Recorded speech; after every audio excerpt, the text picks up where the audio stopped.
What's up, everybody? Welcome into episode 15 of To the Show We Go with Ed Hand and myself, Andrew Parker. If you didn't get a chance to check out episode 14, we had Nizan Zanatello, second round pick of the Red Sox this past year. He is a good story in himself. He's a St. Louis kid, so he's already one of my favorites. He kind of talked about his love for emos and toasted raviolis, just all the St. Louis stuff. But then he also dove into what it was like as an 18-year-old in affiliate ball for the first time. So definitely check that one out. I have, speaking of St. Louis and Missouri, I have a Mizzou Tiger on the show right now, and Josh Lester. Josh, how did your season go for you this year? It was a good one. Started off really well.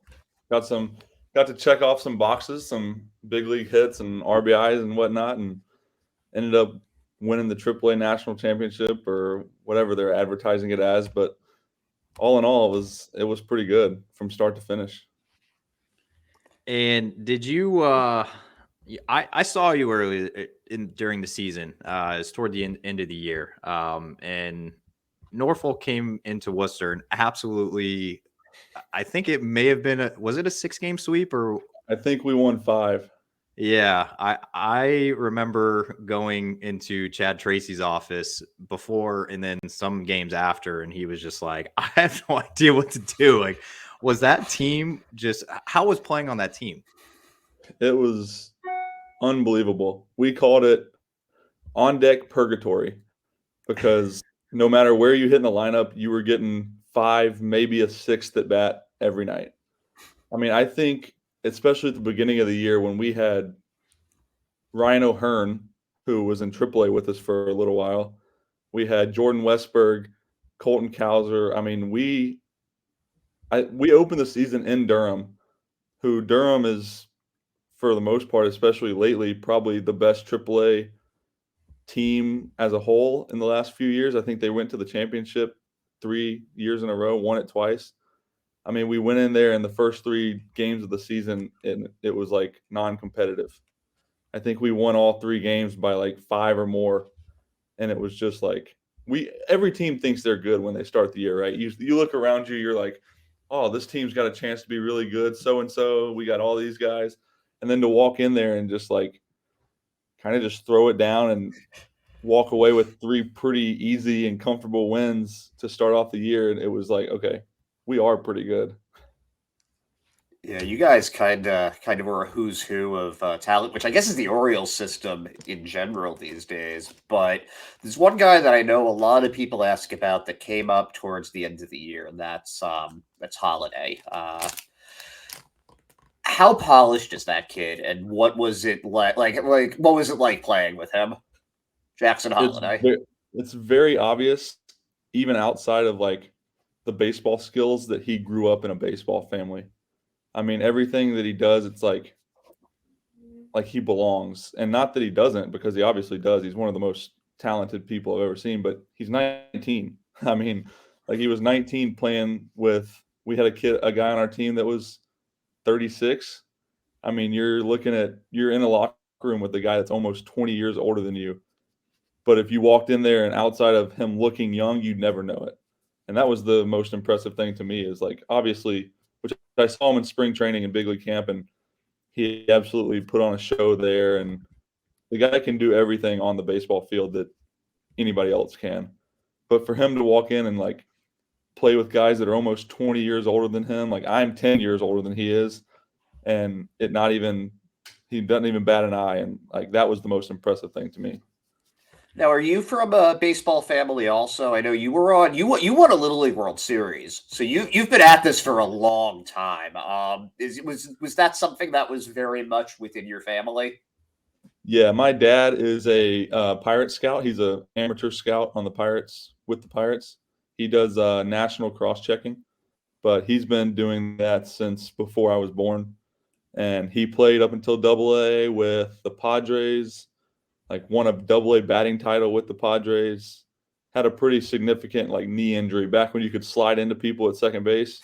He was playing middle infield and tore up his knee and kind of never was the same. He still has problems in it now, but like yeah, it's I've been in a baseball family since I came out of the womb. So it kind of was in my blood, I guess.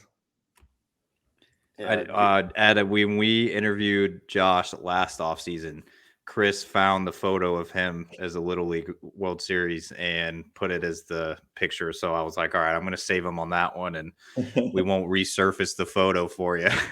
But I wanted to talk about your time in the big leagues this year. You got the chance to play on the Orioles team that ended up winning the division and winning over 100 games. What was it like when you were in the MLB clubhouse this year with the Orioles?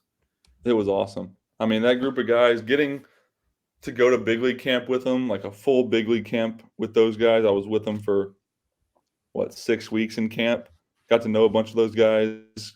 Knew Adam Frazier a little bit prior to. Knew a few of the guys. We played against them when I was in Erie, and a bunch of the guys were in Bowie, kind of coming up. So going to camp with a bunch of guys that I kind of knew of and knew of each other helped a lot. And then like getting to the big leagues, it was like just normal almost. And Kyle Gibson being there was awesome. I was actually up there right when they hired Carrick as the new baseball coach, and we were pumped about that. So we were in there talking in the locker room every day about what they were going to do before they did that. And because I guess they called Kyle and was kind of asking him like the direction that they needed to go, things. I guess they do a lot of the alumni, significant alumni at least, they call and talk about it. But I mean, being in that locker room was so fun. And I think when I was up there for the month of June, pretty much we were probably 6-7 games over 500, 8 games over 500 in a 24-day span. We did a lot of winning. So forget just getting into games there. You pitched and you struck a guy out. So I've got a big question here. Who did you strike out? Shout out to Jared Kelenic. That's not exactly a nobody. So you struck out Jared Kelenic. Was it what did you throw him? What was like the pitch that you used to finish him off? 62 at the knees. It does wonders. I think it was my first batter. The first batter was, I think it was Tommy Murphy. Is he the backup catcher in Seattle? Yeah. He had a pretty good offensive season there, Murphy. Yeah. So the first batter I faced was him. Like the second pitch, he hits it like 130 off, like, you know, where the Baltimore out in the corner where they have like the splash zone. He hit it probably as far as you could possibly hit this ball and it not be a home run. And I mean, it sounded like a shotgun went off. And I'm sitting there and I'm like, oh my God. And this is the first time I've ever pitched in pro ball. Like, never pitched in the minor leagues, never anything since I was like a freshman in high school. And the first ball that I throw, I think it was the second ball I throw, first ball hit was just shot out of a cannon. I was like, oh God, I might be out here for a while. And then it was like, forget who else I faced. Mike Ford popped up. Somebody else popped up, and then Kelenic struck out, and I walked J-Rod, which was probably smart considering like 3 weeks later he hit 45 home runs on pretty much the same pitch I threw in the home run derby. I was pretty much tossing up his home run derby pitchers' pitches, so I'm glad I walked him. Yeah, I was gonna say it might have been a smart intentional walk on your part, but I like it. It's one of those things that's so weird because I was legitimately like, I would throw it and I would react if they swung. Like I'd like flinch with my glove trying to make sure I didn't get just drilled, but it was funny. It was fun. I mean, it was hard to laugh because we were getting beat like 14-0, but I was trying not to laugh, but I wanted to laugh on the inside when I struck Kelenic out. If you haven't pitched since high school, how did they decide that you're the guy that's going to go out there to throw? Because I feel like it's a different person on every team, and like it was Pablo Reyes for the Red Sox this year. But how did you get the honor of doing that? It's definitely probably the lowest person on the totem pole. Honestly, like that's what it was. I mean, I was a minor league free agent, like signed. I ended up getting option the next morning, so. I always joke the rest of the year. I joked I ran out of pitches, so they need to send me down to get another pitcher up there. But I think, I mean, it's everybody's got that guy, like that extra infielder or extra outfielder that one, they probably trust to throw the ball over the plate, so you're not going to sit there and walk 30 people, and 2, you're not one of their main guys. Yeah, I was very curious on how they decided that, but Well, because so Pablo is similar. I think he was a minor league free agent last year, or maybe a trade. Oh The yeah, DFA he's been a came, journeyman for a while. He kind of just Yeah. got hot at the right time for the Red Sox, but he bounced no around doubt. quite a bit when they got him. He was I don't think he was even starting at for Reno. I think he was on the bench there. Yeah, because he was in Nashville 2 seasons ago. We played him a bunch when I was with Toledo, and so I mean, I think it's just one, they don't have as much invested in you or me. Like I was a minor league free agent; these guys didn't know who I was really, and the only other guys on the bench were a couple other of their like prospects, and they weren't going to throw them out there just in case something happened.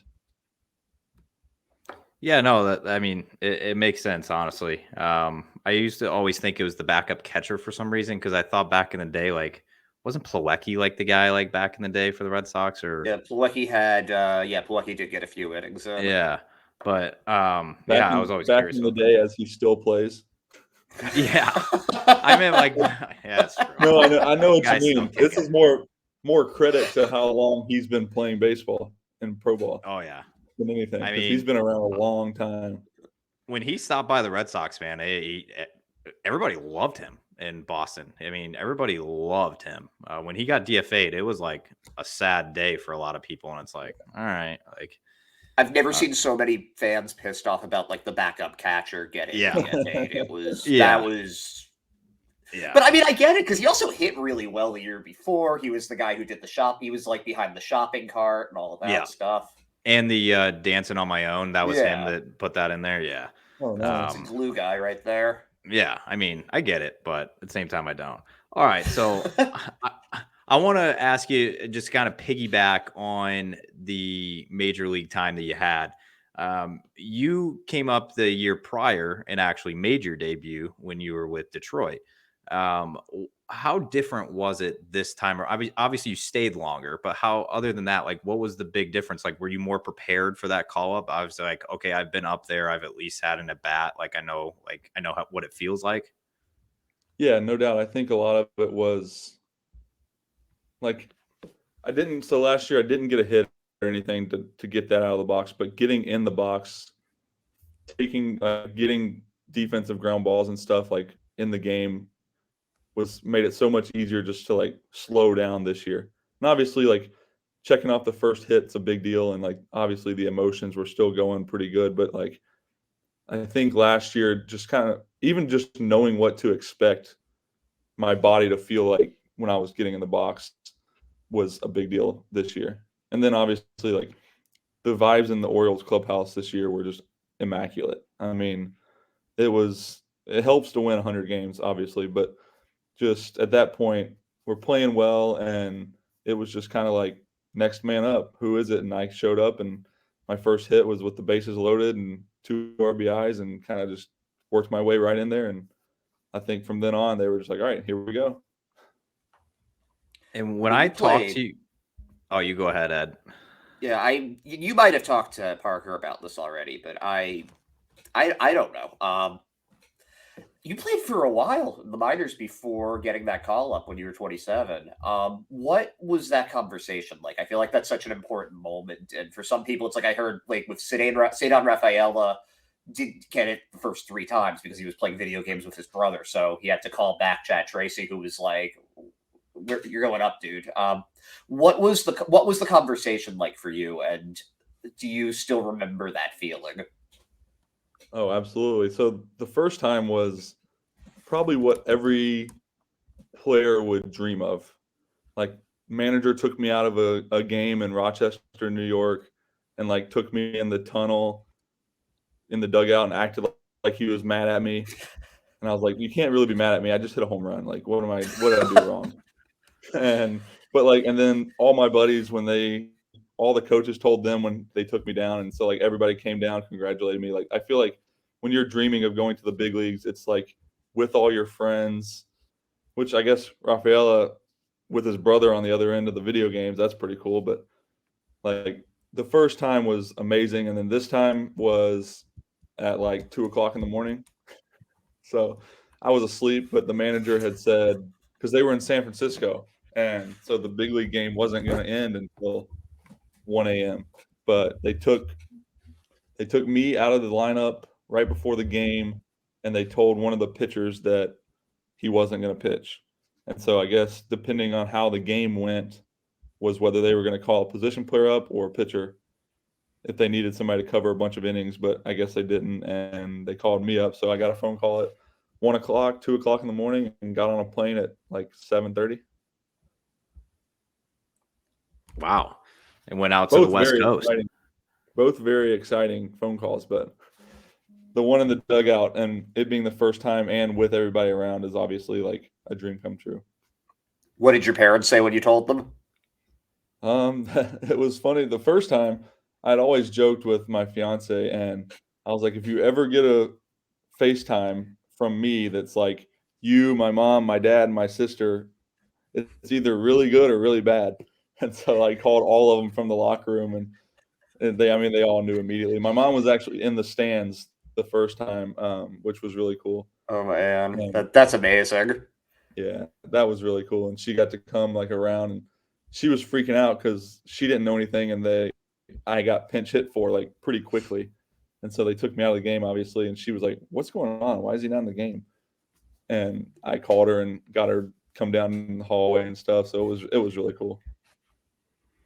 And when I talked to you last offseason, I think you were going into your first offseason, I think, of free agency in your career, I think.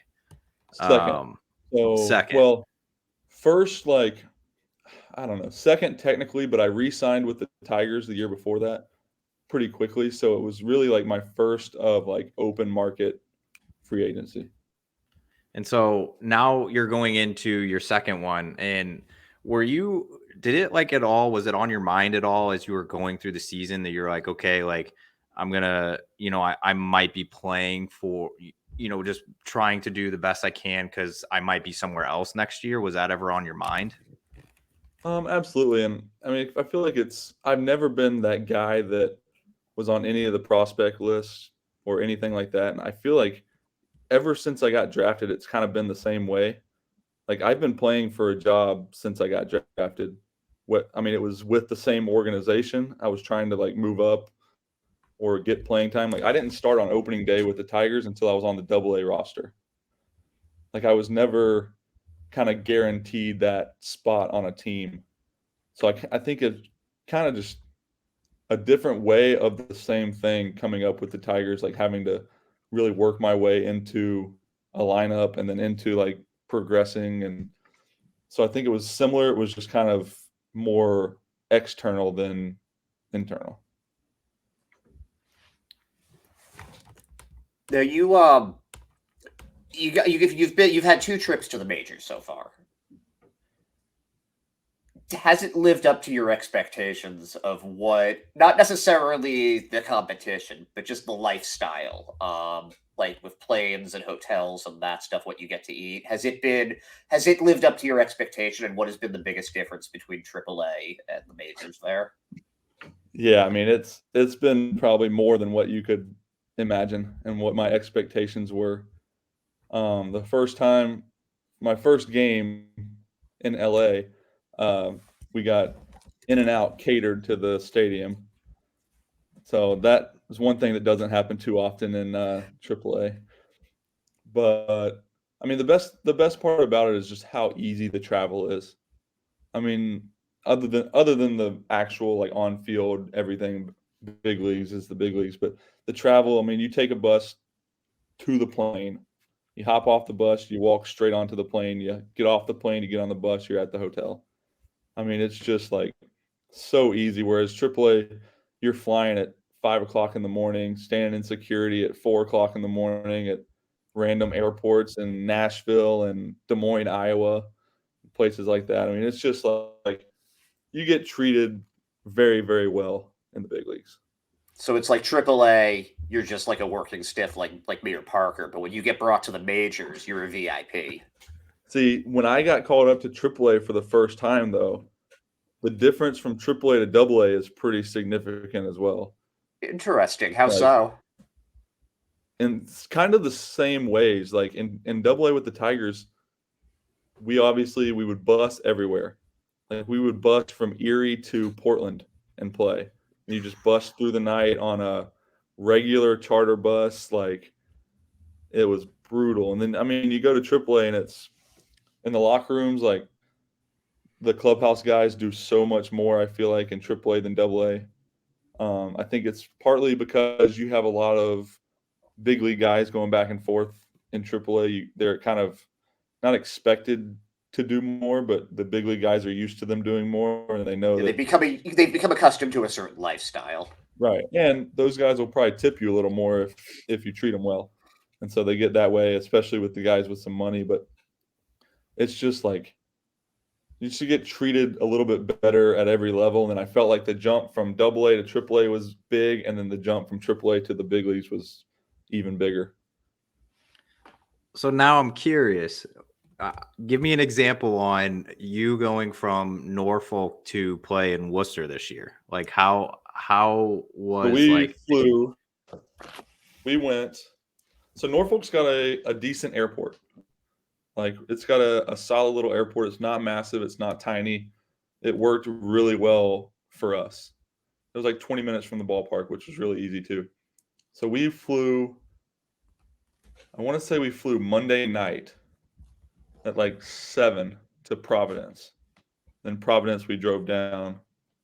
That's the biggest problem too with the minor league or AAA at least is like a lot of the cities don't have their own airport. At least if it's big, like every city you go to in the big leagues has a massive airport.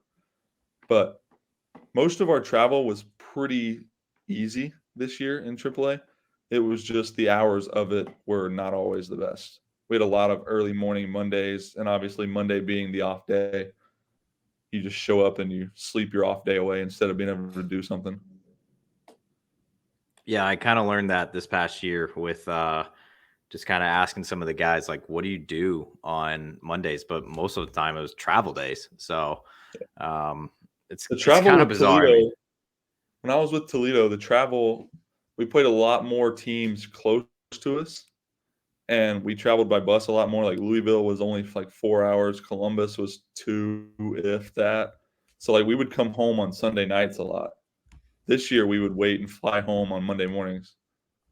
So like even if you go home Sunday night, like even if you get home late, you sleep in and you got at least half of your off day. If you sleep till 10, 11, you got half your off day still on Monday. This year it was like wake up at 4 o'clock in the morning and get on a bus to the airport and then get home at 2 o'clock in the afternoon. What a schedule. Ed, what were you going with? I was going to just ask, do you enjoy that aspect of it? Not necessarily the like waking up at 4 in the morning part. I don't think anybody enjoys being on such a rigid cycle. But with the actual travel part, just going from town to town and seeing all different parts of the country, is that something that you've gotten to enjoy? And like, what's the best part of that? Yeah, I think it's one. I feel like the spending the time with the guys, not at the baseball field, is sometimes like really nice. Obviously, I mean, if it's 4 o'clock in the morning, no one really wants to be there. But like, I feel like when all is said and done playing baseball, done everything, like I feel like the on-field baseball stuff is definitely going to be a memory, but I feel like the biggest memories are going to be like the guys in the locker room while we're traveling, like all the stories and stuff like that more than anything. So I think that's like an awesome thing to kind of consider. Like I've gotten a lot more thoughtful about it in the last few years, trying to enjoy those times, even if it is like kind of terrible circumstances. Like we had some terrible travel days, but even with that, like being able to enjoy the time with those guys is key. And there's some decent cities that we go to. What's like a good?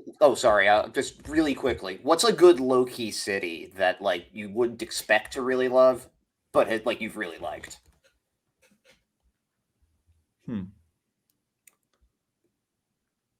Buffalo, maybe. Interesting. Buffalo. What'd you like about it? So we finished the season there. Bunch of guys. It's right there at Niagara Falls. Great food. I guess that's about where my list ends. All the good cities I feel like you would know are good cities. Like Nashville is obviously awesome. Charlotte's awesome. Love Durham's really Charlotte. fun. Yeah, Charlotte's really cool. Jacksonville's okay. Where the hotel is fun. It's just always 135 degrees there. Yeah, that sounds Let's like see. Florida. Memphis was brutal. Just like the I weather or like the city Worcester. itself.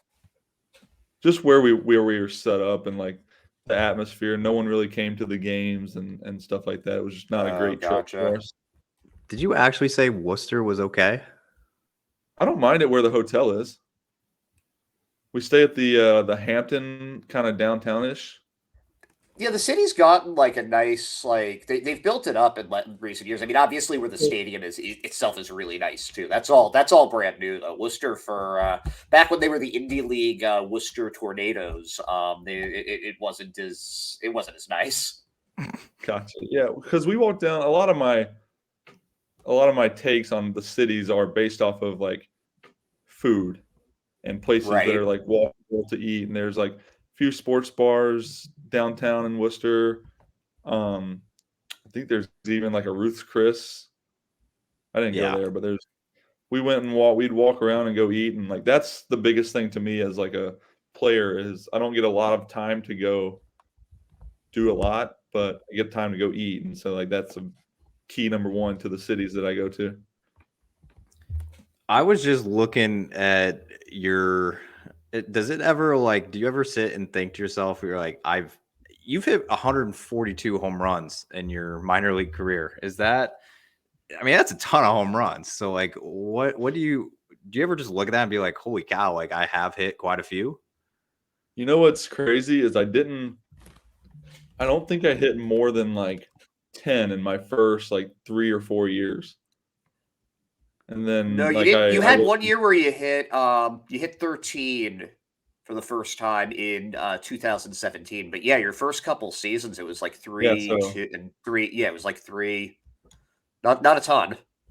yeah, so I got drafted in 15 and hit like 2 or 3 and which that was short season, so that was like 100 at bats probably.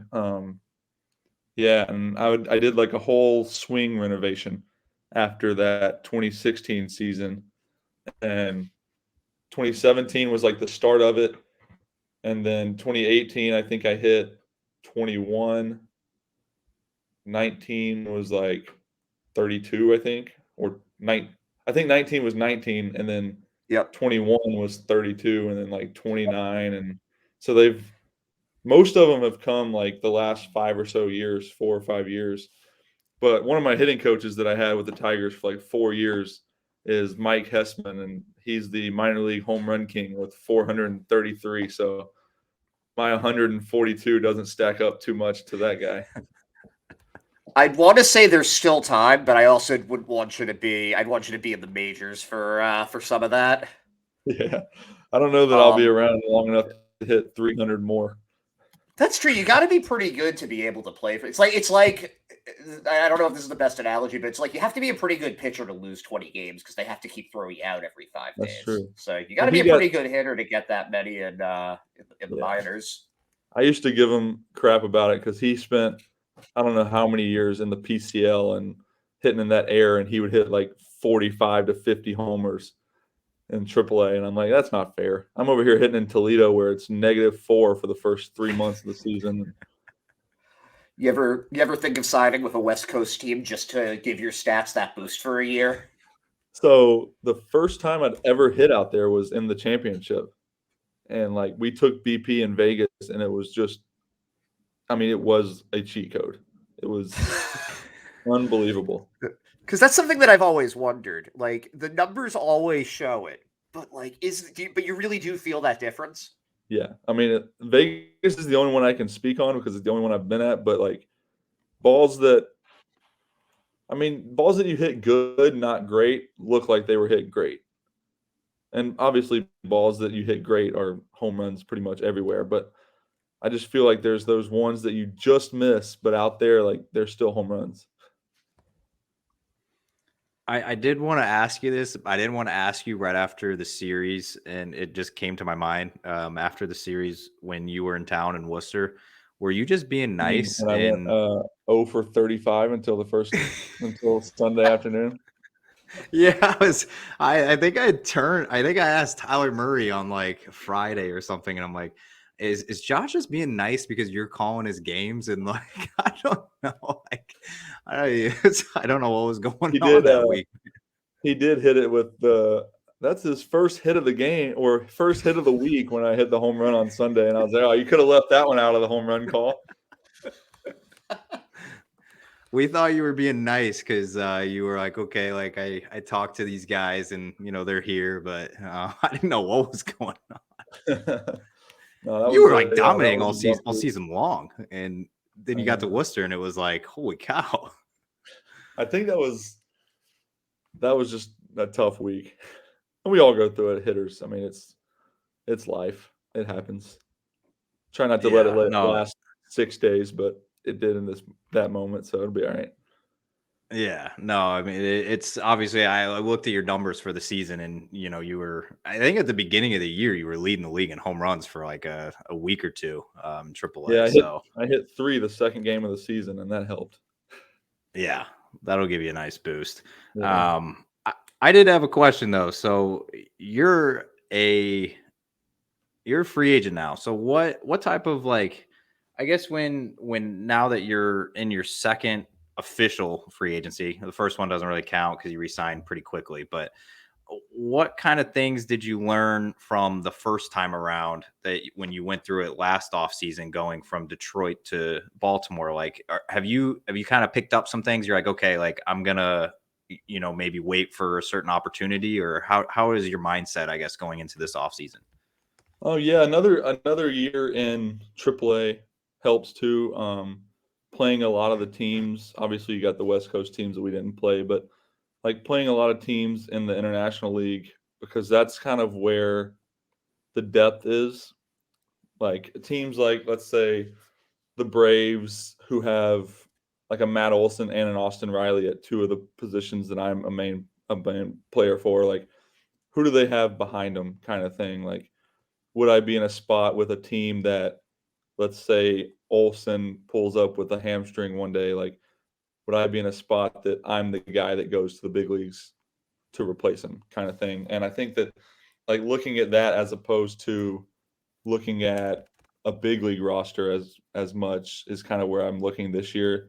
I don't see myself like walking into a starting job in the big leagues, but if I can compete in spring training for like a bench spot or at least put a good impression on like in camp that hey, if some so and so gets hurt, pulls a hamstring, whatever, because injuries always happen. You never hope they happen, but I mean, realistically, they happen all the time. And just to be in a spot where like I'm getting every day at bats in AAA and with a chance to like kind of maybe Pablo Reyes type season, like you get hot at the right time and something happens and you get up there and you stick. And that's obviously the goal is to not just get to the big leagues, but stick in the big leagues. And so I think that's kind of the thing is just being a little more, and not that I wasn't prepared last year, but prepared in like a specific area of these teams, whether it's like the farm system or like who would be in AAA or who would be that next guy, that almost that 4A guy, who would that be for certain organizations? Yeah. No, I mean, it's kind of funny because it does sound a lot like how anybody would approach a job change. Like, okay, where can I bolster my career next? Like that's a major part of it. But if you had the choice though, you're either going to a contender where you have a shot at getting called up like the Braves that you said, like somebody like you're probably not making the opening day roster. But this is a contender. This is like one of the best four teams in the league or something. Would you rather go there or to a team where you feel like you have a shot at cracking the 26 man, or you'll be like one of those first two guys called up with an injury?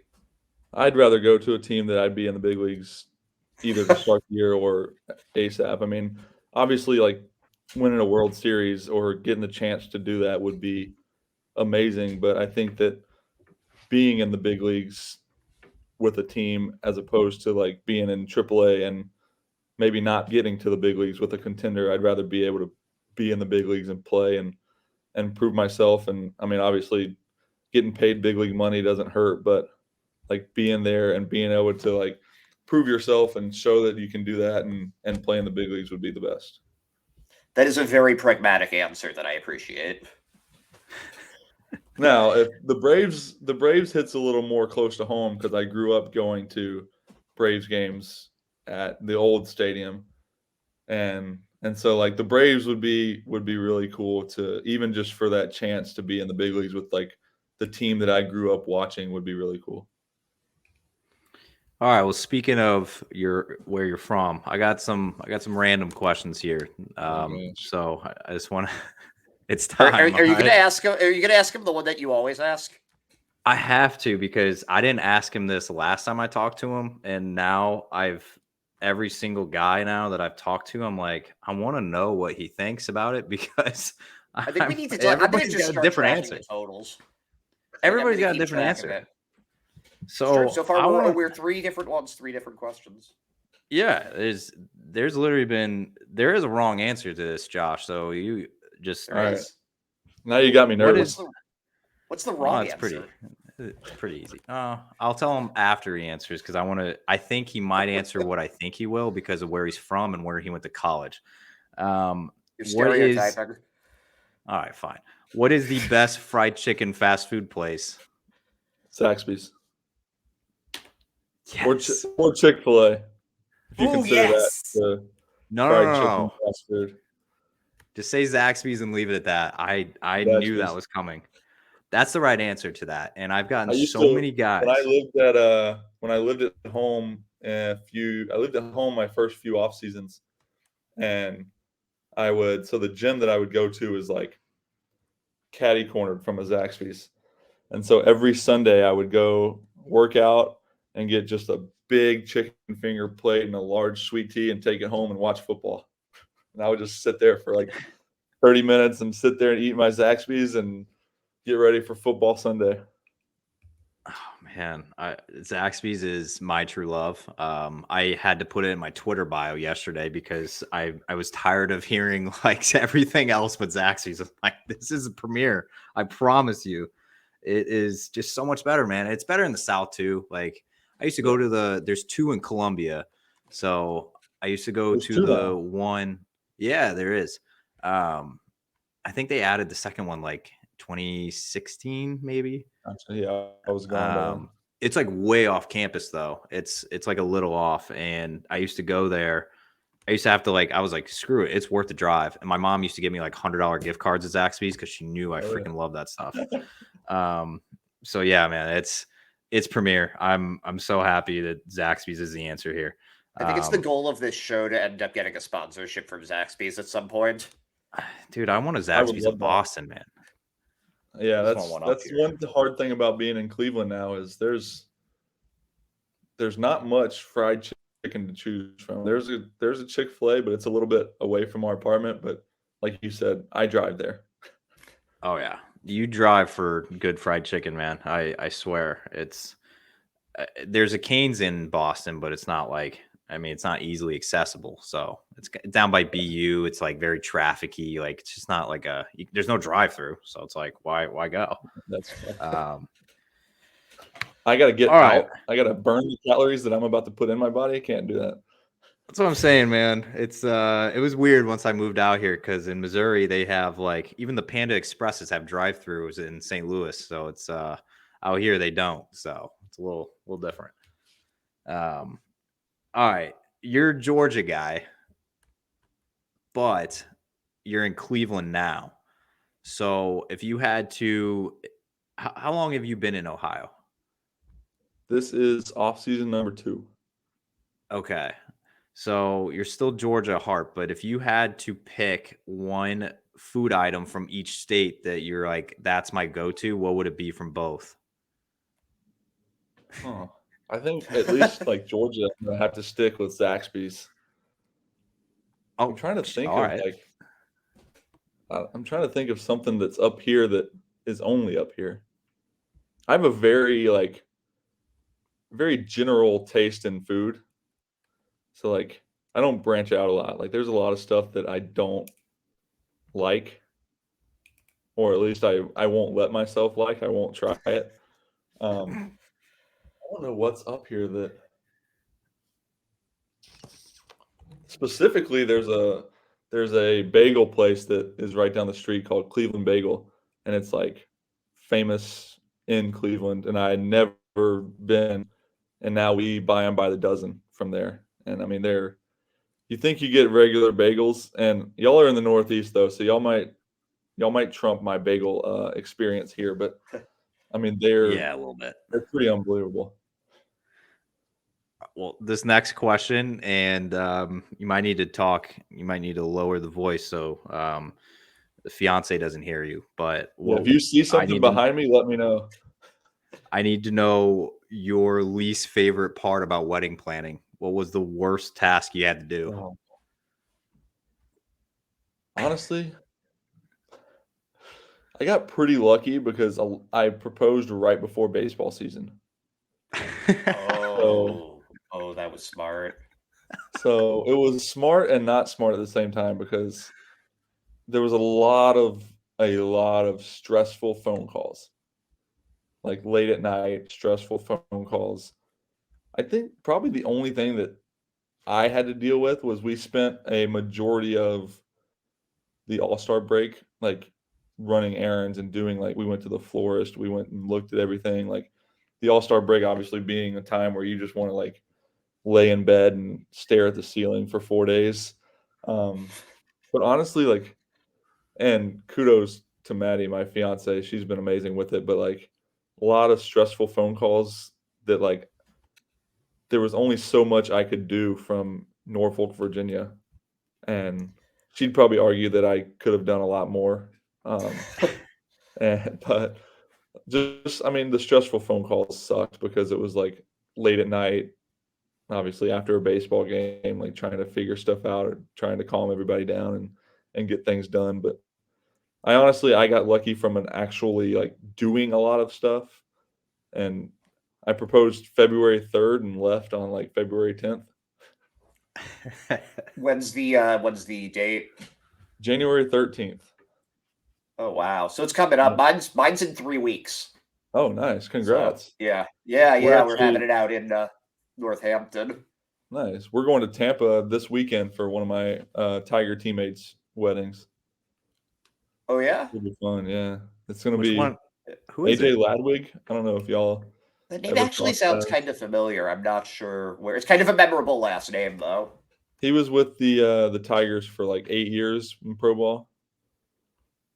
And played with them for like three of those in Toledo and Erie. What kind of advice does somebody like that give to you? What do they impart on you? Like somebody that's been through it for that long. Well, so he was only like a year older than I was. So he didn't really specifically, but I don't know that there's even like I don't know that you ever get word advice from a lot of guys.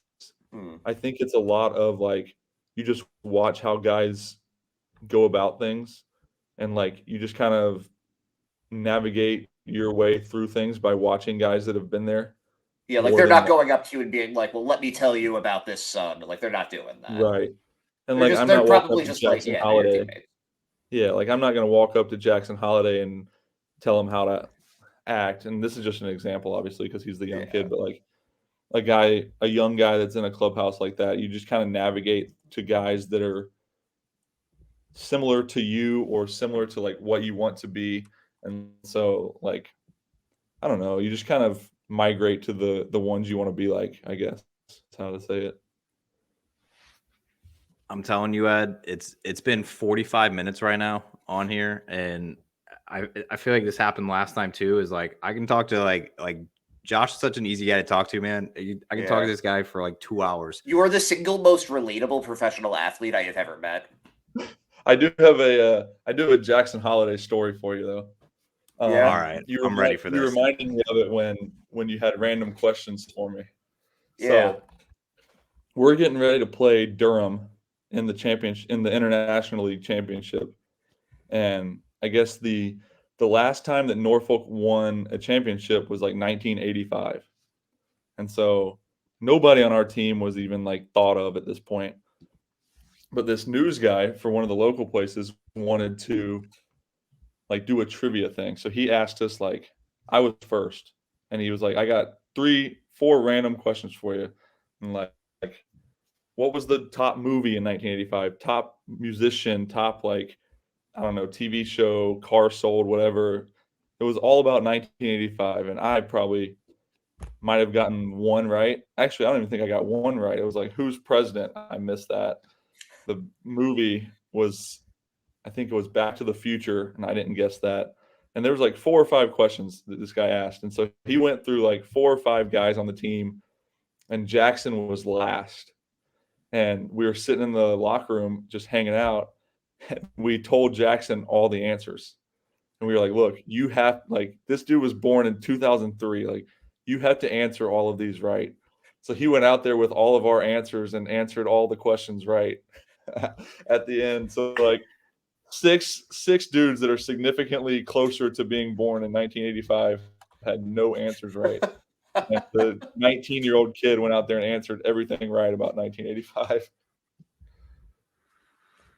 That's wild. I'll tell you what, that crew, just even watching you guys, like, were you part of the crew that was playing soccer in the outfield before every game in Norfolk? No, those were the pitchers for the most part.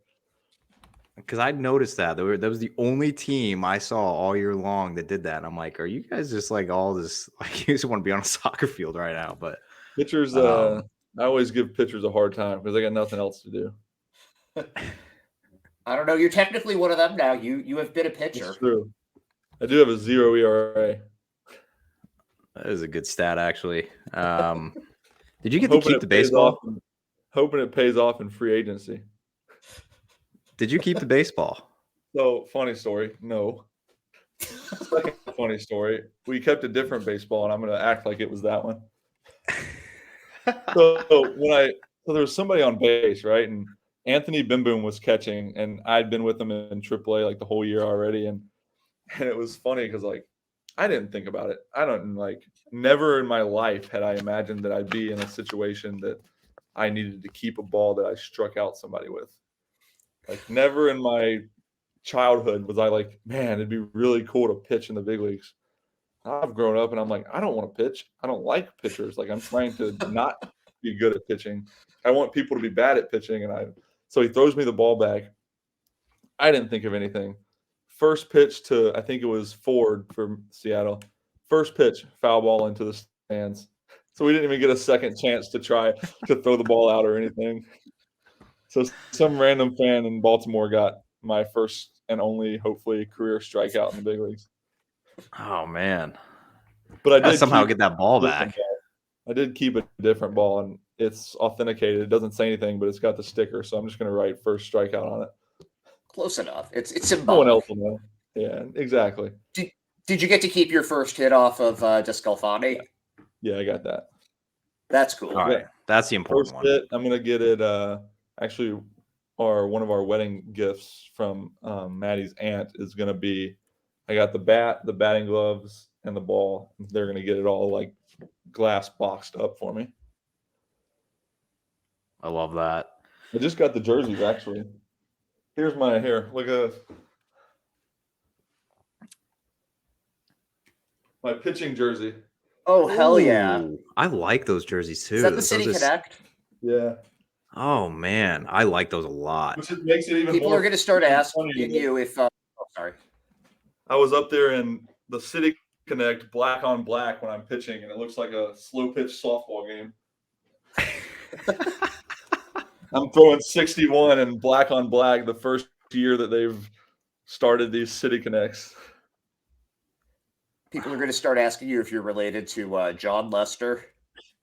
Oh, when I played in Cape Cod, it was every day a new person. Oh, my gosh. Could you imagine? Think about... No. I think I remember me and Chris made a tweet. I think when we dropped the interview last offseason and we put Josh Lester and somebody was like, "You guys got John Lester on?" I'm like, "Come on, man! Like it's a pretty common last name. Like, what are we doing?" The amount of times that I've gotten called John too, and I don't know, like if it's just people that's the name that comes to their mind, or they just like skim over the roster or whatever. And I mean, I guess there's an H, and the only thing that's different is the S in the end, but not actual John Lester, pitcher John Lester. It was Jon, but I've gotten called John like on the intercom of a stadium probably once a week. That's Wow. annoying. But the I funniest would part get is annoyed about that. the funniest part is when they say John and they go, "Oh, Josh." They correct themselves really quick. Thanks, man. Oh man, I mean, it's just that City Connect thing is cool. By the way, that jersey, that's one of my It favorite is really, jerseys I saw this Yeah, year. that's cool. awesome. And I think at I the time that I pitched, I think they'd worn them, or we wore them like 3 times, and all 3 times we couldn't win. We lost by like 10 or more, and all 3 times we wore that jersey. And here I am just cleaning up the mess at the end of the game, and in the 3rd time we've gotten blown out in the City Connects. I'll tell you what, that's gonna be a cool jersey to have framed. I just moved into a new place in New Hampshire and an office, and I have nothing on the walls. So I might have to go on eBay and try to find myself a Josh Lester Mizzou jersey and get that There you framed up go. there. That'll be the first one, man. That's I don't know one what that I have to do to get one of those. I don't even have one. I don't even know how I would get one. You can but get those. You can get like these custom made, can't you? Like just like put Yeah. your name on the back of it. Well, no, that's no, the mine's thing gonna be an too is authentic one. the thing too is at Mizzou when I was there, we didn't have our name on any jersey, so it was just like, which that's how they kept them every year, is they just didn't put your name on them, so they didn't have to take anything off or give them to you. All right. Well, how about this? Whichever team you're on next, we're getting one and we're gonna put it up there. So There we go. all right, Josh. I mean, we're going to Mizzou November 11th, I think. Whatever weekend that Tennessee football game is, we're flying down, and I might have to steal one of those 17 jerseys out of the closet. Then they'll blame it on whoever's number 17, and he'll get in trouble, and I'll be in the clear. I was gonna say I thought I knew 17. No, Newbeck's 47, I think. Well, I don't know me, who it is and right then now. it was Sycamore right after me, and then I Ooh. didn't know who was 17. We had a pretty good run of 17 for 6 years in a Mizzou jersey between me and Sycamore.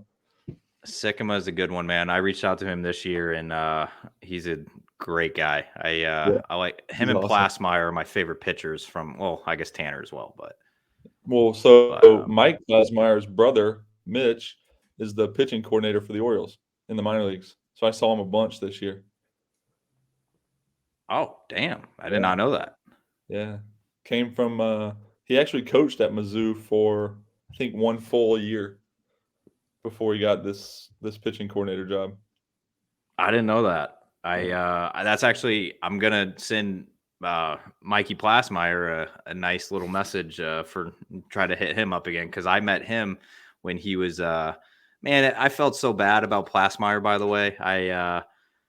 He was pitching well at the beginning of the season, and then he comes into Worcester and he's starting a game, and I meet up with him on the field, just talking with him, and I think he was pitching on a Wednesday, and I was chatting with him on a Tuesday, and man, he had the worst outing of his year, and I'm just like, oh, dude, I didn't even know what to say to him. I saw him like the next day after his outing, and I'm like, oh man, like I should have gave you like a scouting report or something. Like I don't know, like. It was one of the games Bobby Dahlbeck hit like the longest home run in AAA this year. The ball was flying that day.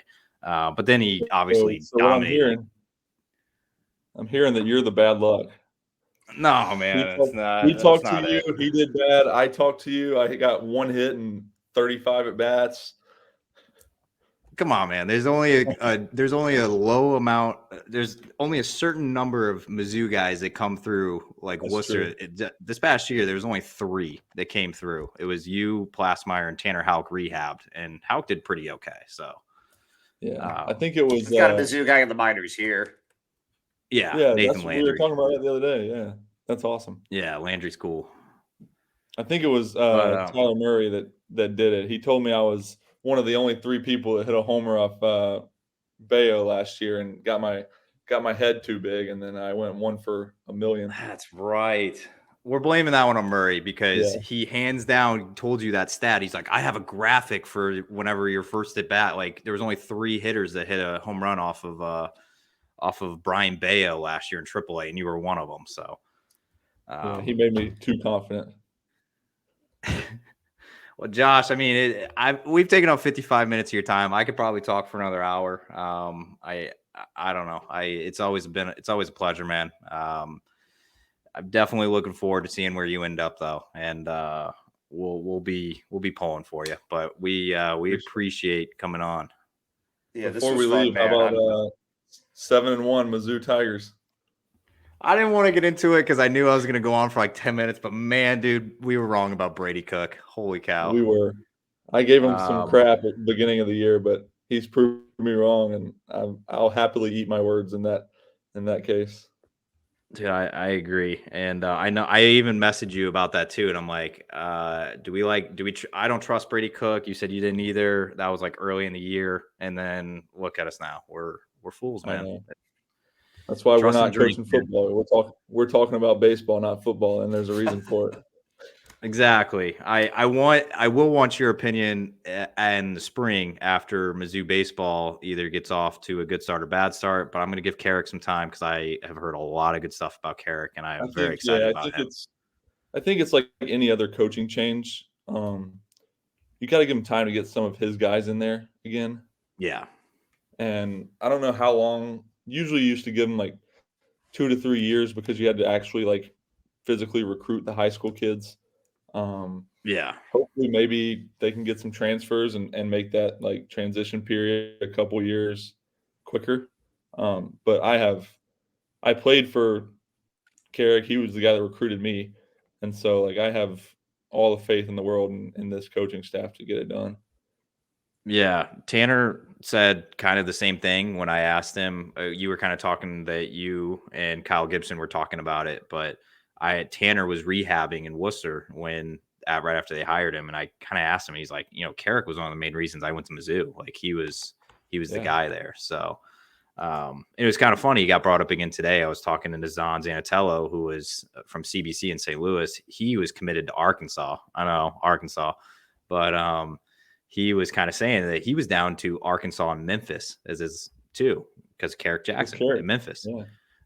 So I asked him, I was like, hey, as a Mizzou guy or as a St. Louis guy, like, were you even considering Mizzou? And he's like, no, but I was considering Memphis because of Carrick. So it's a small world, man. But I think that Carrick, at the very least, he will get a lot more alumni support. Nothing against Beezer. I liked Beezer when in my time that I went back and stuff, but it's always been a Mizzou thing to kind of hire Mizzou people, right? Like you go back a long time, like it was always Mizzou players that kind of became coaches and then became head coaches, and then they kind of just went away from that and brought in and Coach Beezer, who wasn't really a Mizzou person. And I think that not that it rubbed the alumni the wrong way, but there weren't the connections that like Carrick and especially Coach Jay, who's the pitching coach now, will have with some of those guys. I mean, he coached Scherzer and Gibson and all these dudes that are. I mean, Scherzer's going to be a Hall of Famer, so like he's got his hands on some pretty big names and a big quantity of names as well. Yeah, I was rooting for Ian Kinsler. I was like, oh, like Kinsler was involved in the coaching search and everything, and he's a former Red Sox too. But yeah, it's been cool to see them get involved. And like you said earlier, they called Kyle Gibson and Kinsler was involved. And I don't know, I find it cool, man. I know that I thought Kinsler might have had a chance as the coach as well, and then when they said he was helping hire somebody, I was like, all right, that's probably not going to be him. But I don't know if he even wants to do something like that. I think if I remember right, he's got a daughter that was on a visit to Mizzou to play softball or soccer, I think, at one point. I went to the golf tournament last year, and he was there kind of doing both. Went to the golf tournament, but I think his daughter was playing or trying to come to Mizzou on either softball or soccer. I couldn't remember if I have that correct. So he's a Mizzou guy. I don't know, man. Hopefully he's around a lot. If his daughter ends up at Mizzou, maybe he can spend some time around the baseball guys and teach them a thing or two. They need it, man. They do. But I'm going to chat with you more with that off air. But we're going to wrap up here. Ed looks like he's ready for his bedtime, I think. But Josh, it's getting late here. It's 9 o'clock, man. But we appreciate it, and we'll definitely, like I said, once you sign, man, I'm definitely gonna be chatting with you again. Maybe not via this, but I'm gonna definitely hit you up. But we're rooting for you wherever you end up. Appreciate it. I appreciate